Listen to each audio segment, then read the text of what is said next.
सबसे बड़ी अगर बेसिस हमारे पास था ये कहने का कि उथल पुथल भाजपा के खेमे में है, तो इसी आधार पर था, कोई गलत नहीं था।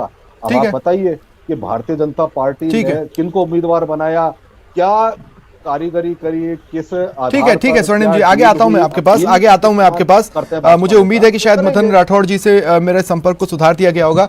मदन जी, अगर आप मुझे सुन पा रहे हैं तो मैं सवाल नहीं बदलूंगा। सवाल वही है जो मैंने आपसे सबसे पहले पूछा। क्या आपने अपने दुश्मन को कमजोर समझने की गलती की?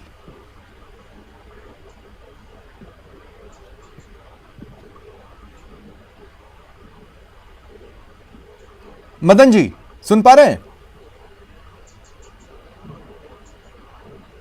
नहीं लगता है, शायद अब वो मुझे नहीं सुन पा रहे हैं। बहरहाल महेश शर्मा जी, देखिए, जी मैं आपसे इस बारे में बात करना चाहता हूं।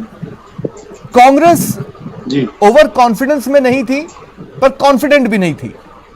और बीजेपी एक वक्त तक ऐसा लगा कि शायद ओवर कॉन्फिडेंस में है, लेकिन दरअसल वो सिर्फ एक मैसेज देने की कोशिश कर रही थी इस पूरे घटनाक्रम के जरिए लोगों के बीच में, जो वो देने में सफल रही। तो वो पूरी तरह से ऐसा भी नहीं है कि वो हार गए।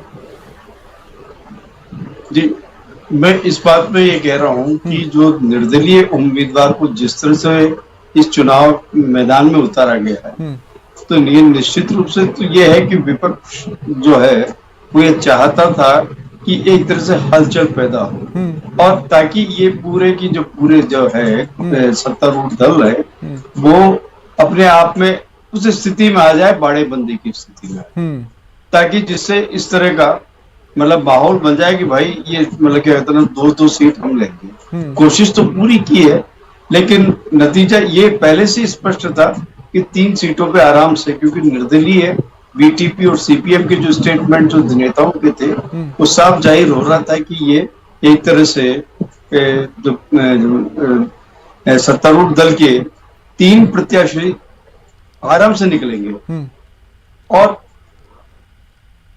बीजेपी एक अपना उम्मीदवार निकाल पाएगी। अब निर्दलीय जो है वो कितने वोट कहां से ले सकता है, किस तरह से, ये उन पे छोड़ दिया गया। हाँ, सपोर्टेड जो बीजेपी जो कह रही थी बार बार में कि हमारे जो एक्स्ट्रा जो वोट हैं वो एक्स्ट्रा वोट हम हमारे खाते में ही रखेंगे, चाहे हमें निर्दलीय को दें, लेकिन कांग्रेस को नहीं देना चाहिए। और ये वॉक ओवर की जो बात कर रहे थे, वो वॉक ओवर का जो है कि हम कांग्रेस को वॉक ओवर नहीं देने देंगे, बाकायदा फाइट करेंगे, चाहे वो निर्दलीय के रूप में हुआ था। निर्दलीय को लेकर के भाजपा समर्थित करने की भी कोशिश की, सब कुछ हुआ, उसको लेकर के थोड़ा सा अंदर से विरोध वगैरह स्वरूप भी उभरा था भाजपा में।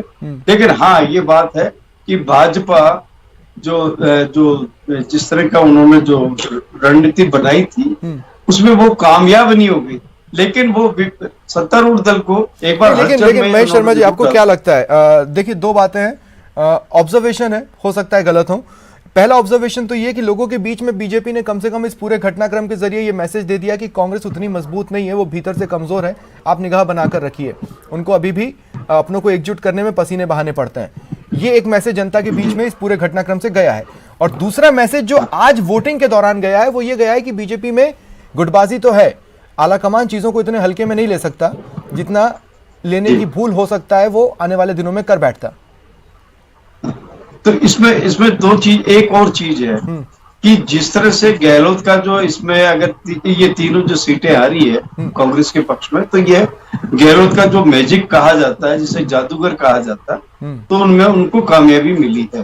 भाजपा इतनी सहन नहीं पाई, जिसका कारण गुटबाजी भी हो सकता है। अभी तक इनके मतलब क्या कहते हैं भीतर की जो चल रहे हैं खींचतान, वो स्पष्ट रूप से एक, हालांकि पार्टी आलाकमान ने ये कहा था कि वो एक साथ चल के रही है, अगली बार अगर सत्ता पाली है तो लेकिन अभी तक भी ऐसा लग रहा है कि बीच में है भी थोड़े से मतभेद भी बने हुए हैं।